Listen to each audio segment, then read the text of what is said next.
Chennai super Kings sorry వీళ్ళకి ఇంకో పేరుంది, కంబ్యాక్ సూపర్ కింగ్స్. ఈ రోజు మ్యాచ్ ఇరగదీసి అవతల పడేశారు. వీళ్ళని ఈ రోజు మ్యాచ్ లో చూసిన తర్వాత నాకు పేటాలో రజనీకాంత్ గారి డైలాగ్ ఒకటి గుర్తుకొచ్చింది. అనుకున్నారా? అదే డైలాగ్ గుర్తొచ్చింది భయ్య. వాట్ ఏ సాలిడ్ నాక్, ఇది కదా చెన్నై సూపర్ కింగ్స్ అంటే అన్నట్టు ఆడారు. చెన్నై సూపర్ కింగ్స్కి ఈ సీజన్లో ఫస్ట్ నుంచి బ్యాటింగ్ బాగానే ఉన్న, bowling was the weakest part. And ఆ బౌలింగ్ వల్లనే బాటమ్ 2లో వాళ్ళు ఉన్నారు. కానీ ఈరోజు ఆ బౌలింగ్ వల్లనే మ్యాచ్ గెలిచి ఈరోజు మ్యాచ్ని కైవసం చేసుకుని యునానిమస్గా వన్ సైడెడ్గా వాళ్ళు గెలిచి పాయింట్స్ టేబుల్లో 8th పొజిషన్లోకి వచ్చారు. అండ్ ఇప్పటి నుంచి మేము ఆగేదేలే తగ్గేదేలే, ఇప్పటి నుంచి పైకి వెళ్ళడమే కానీ కిందకి చూడటం లేదు అన్నట్టు ఈరోజు ఆడారు భయ్య మన Chennai super Kings. Sorry comeback super Kings.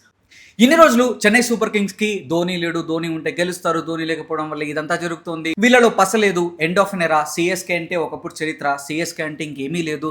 ఈ సీజన్లో సిఎస్కే అస్సాం అన్న వాళ్ళందరూ కూడా ఈ మ్యాచ్ తర్వాత అస్సాం గెలిపోయారు. అమ్మో చెన్నై సూపర్ కింగ్స్తో జాగ్రత్తగా ఉండాలరా అన్నేలా ప్రూవ్ చేసుకున్నారు. ఇంకో హైలైట్ ఏంటంటే ఈ సీజన్లో 200 కంటే తక్కువ స్కోర్ని డిఫెండ్ చేసిన one and only team CSK, అది కంబ్యాక్ సూపర్ కింగ్స్. ఈ మ్యాచ్లో ధోని వస్తాడు, ఈ మ్యాచ్లో ధోని వస్తాడు, ఈ మ్యాచ్లో ధోని వస్తాడని ఆతృతగా ఎదురు చూస్తున్న ఫ్యాన్స్కి ఈ మ్యాచ్లో కూడా నిరాశనే వచ్చింది. ధోని రాలేదు. నెక్స్ట్ మ్యాచెస్లో వస్తాడో లేదో కూడా తెలీదు. బట్ సిఎస్కే వాళ్ళు ధోని లేకపోయినా మేము గెలుస్తాము, గెలిచి చూపిస్తాము, మాలో ఇంకా సత్తా ఉంది, ధోని పేరుని పాడు చేయము, ధోని క్రియేట్ చేసిన లెగసీని పాడు చేయమని వాళ్ళు ఏదైతే ఈరోజు మ్యాచ్లో ఫినామినల్ పర్ఫార్మెన్స్ చూపించారో హ్యాట్స్ ఆఫ్. అండ్ ఈరోజు సిఎస్కే వాళ్ళు క్యాచ్లు ఎన్నో వదిలేశారు. క్యాచ్ని వదిలేస్తే మ్యాచ్లను వదిలేసినట్టే అని మనకి ఇంగ్లీష్లో సామెత ఉంది, if you drop catches you drop matches అన్నట్టు. కానీ వాళ్ళు క్యాచెస్ డ్రాప్ చేసిన వాళ్ళు బెస్ట్ పార్ట్ ఏంటంటే తిరిగి మళ్ళీ వెంటనే క్యాచ్లో పట్టారు, మ్యాచ్ని కూడా పట్టారు అండ్ మ్యాచ్ని గెలిచారు. అండ్ కేకేఆర్ వాళ్ళ వర్స్ట్ ఫామ్ని కంటిన్యూ చేస్తూనే ఉన్నారు. పాపం వాళ్ళ దరిద్రం అనుకోవాలో ఏమనుకోవాలో.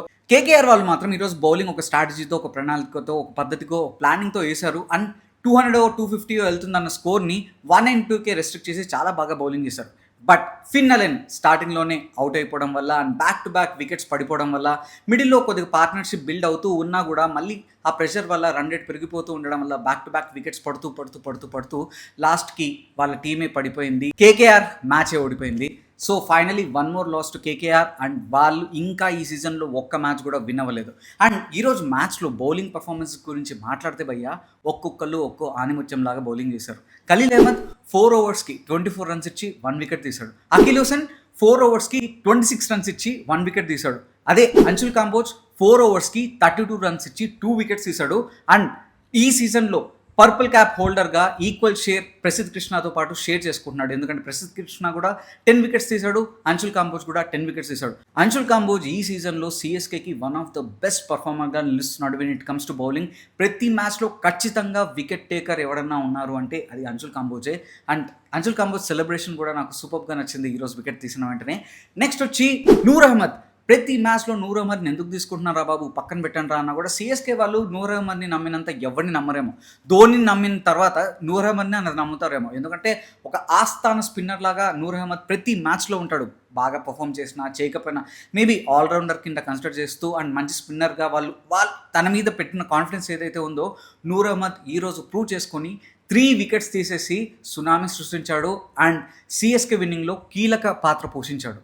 సో ఈ నలుగురు 4 స్తంభాల్లాగా ఈరోజు నిల్చొని సిఎస్కే విన్నింగ్లో, అంటే సిఎస్కే అంటే జస్ట్ చెన్నై సూపర్ కింగ్సే కాదు, కంబ్యాక్ సూపర్ కింగ్స్ అని ప్రూవ్ చేశాడు. అండ్ వీళ్ళ నలుగురికి సిఎస్కే ఫ్యాన్స్ నిజంగా అప్రిషియేట్ చేయాలి అండ్ గ్రాటిట్యూడ్ చూపించాలి. అమ్మో సిఎస్కే బౌలింగ్ అటాక్ తక్కువేమీ కాదురా అని ఈరోజు మ్యాచ్తో అపోనెంట్స్కి ఖచ్చితంగా భయం పుట్టేలా వీళ్ళైతే బౌలింగ్ చేశారు. ఫీల్డింగ్లో కూడా చాలా మిస్టేక్స్ చేసినా కానీ దాన్ని వెంటనే రెక్టిఫై చేసుకుంటూ వెంటనే క్యాచెస్ని అందుకుంటూ ఫీల్డ్కి తగ్గట్టే బౌలర్స్ కూడా బౌలింగ్ చేస్తూ అండ్ మొత్తం ఒక టీమ్ ఎఫర్ట్తో ఈరోజు సిఎస్కే అయితే మ్యాచ్ గెలిచింది. హోమ్ గ్రౌండ్లో పరువు పోకుండా అండ్ హోమ్ గ్రౌండ్లో మేమే నిజమైన కింగ్స్ అని మళ్ళీ ప్రూవ్ చేసుకున్నారు. ఇక బ్యాటింగ్ విషయానికి వస్తే లాస్ట్ మ్యాచ్లో సంజు శాంసన్ ఊపు అందుకున్నాడు. అదే ఊపుని ఇక్కడ కూడా కంటిన్యూ చేశాడు. సంజు శాంసన్ 48 స్కోర్ చేశాడు, జస్ట్ మిస్ హాఫ్ సెంచరీకి. బ్రేవిస్ ఈరోజు ఫస్ట్ ఇన్నింగ్స్ ఆడాడు. లాస్ట్ మ్యాచ్ టీంలో ఉన్నా కూడా తనకి బ్యాటింగ్ ఛాన్స్ రాలేదు. కానీ ఈరోజు వచ్చిన ఛాన్స్ని ప్రూవ్ చేసుకుంటూ 41 స్కోర్ చేసి ఫినామినల్ ఇన్నింగ్స్ ఆడాడు. అండ్ ఆయుష్ మాత్రే ఈ సీజన్లో one of the best performers for CSK అంటే ఆయుష్ మాత్రనే. ప్రతి మ్యాచ్ ఆయుష్ మాత్రే ఇరగ తీస్తున్నాడు భయ్య. క్రీజ్లో ఉన్నంతసేపు తన మార్క్ క్రియేట్ చేస్తున్నాడు, తన ఇంపాక్ట్ క్రియేట్ చేస్తున్నాడు అండ్ సిఎస్కే విన్నింగ్లో కీలక పాత్ర పోషిస్తున్నాడు. సిఎస్కే విన్ అయిన మ్యాచ్ కానీ సిఎస్కే లూజ్ అయిన మ్యాచ్ కానీ ఆయుష్ మాత్రే బ్యాడ్ పర్ఫార్మెన్స్ ఇచ్చిన మ్యాచ్ ఇప్పటివరకు ఈ ఐపీఎల్ సీజన్లో అయితే లేదు. అండ్ ఆయుష్ మాత్రే నిజంగా టెరిఫిక్ నాక్ ఆడుతున్నాడు. ఇదే ఊపు కంటిన్యూ చేస్తే ఈ సీజన్లో ఆరెంజ్ క్యాప్ కూడా ఆయుష్ మాత్రే దక్కించుకోవాలని నేనైతే అనుకుంటున్నాను. వెయిట్ ఇంకొక పాయింట్ అయితే నేను మర్చిపోయాను. అదేంటంటే రుతురాజ్ గైక్వాడ్. రుతురాజ్ అయితే completely out of the form ఉన్నాడు. అసలు ఏ కోశాన ఒక ఇంటెంట్ లేదు, ఒక కంటెంట్ లేదు, ఒక ఫామ్ లేదు, ఒక టెరిఫిక్ షాట్ లేదు.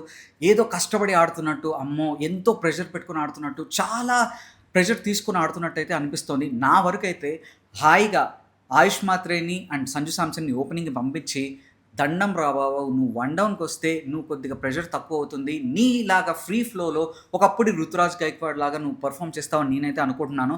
ఎందుకంటే సిఎస్కేలో ఆల్మోస్ట్ అన్నీ కరెక్ట్ అయ్యాయి, అన్నీ రెక్టిఫై అయ్యాయి. బట్ ఏదైనా మారింది, ఏదైనా చేంజ్ అవ్వాలి అంటే ఖచ్చితంగా రుతురాజ్ గైక్వాడ్ ఓపెన్కి రాకపోతే అది one of the best decisions for CSK this season అవుతుంది. అండ్ ఒక్క మ్యాచ్లో రుతురాజ్ గైక్వాడ్ని 1 డౌన్ పంపించి చూడండి, ఎంత టెరిఫిక్ చేంజెస్ వస్తాయో, ఎంత బెటర్మెంట్ అవుతుందో, ఎంత ఇంప్రూవ్ అవుతుందో టీం మీకే తెలుస్తుంది. ఫ్లెమింగ్ గారు క్యాచ్లో వదిలేసినప్పుడు మీ రియాక్షన్స్ ఏదైతే ఇచ్చారో, రుతురాజ్ గైక్వాడ్ ఓపెనింగ్కి పంపించినప్పుడు కూడా ఆడియన్స్ అదే రియాక్షన్ ఇస్తున్నారు.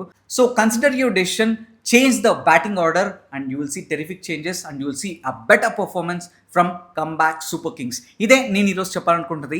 సో ఓవరాల్గా ఎవరైతే సిఎస్కే పని అయిపోయింది, సిఎస్కే ఇప్పటి నుంచి లేవదు, సిఎస్కే అస్సామే, సిఎస్కే ప్లే ఆఫ్స్కి కూడా క్వాలిఫై అవ్వడం కష్టమే, రుతురాజ్ కెప్టెన్సీ చాలా వర్స్ట్గా ఉంది, 2025 లాగానే ఈ సీజన్లో కూడా ప్లే ఆఫ్స్కి కూడా క్వాలిఫై అవ్వదు అని ఎవరైతే అనుకుంటున్నారో వాళ్ళందరికీ ఒకటే సమాధానం, మా పని అయిపోలేదు, మేము అసలు తగ్గేదే లేదు, మేము తిరిగి వస్తే ఎలా ఉంటుందో మా సత్తా ఏంటో మేము చూపిస్తామని ఏదైతే ఈరోజు ఆడారో, టెరిఫిక్గా ఆడారు.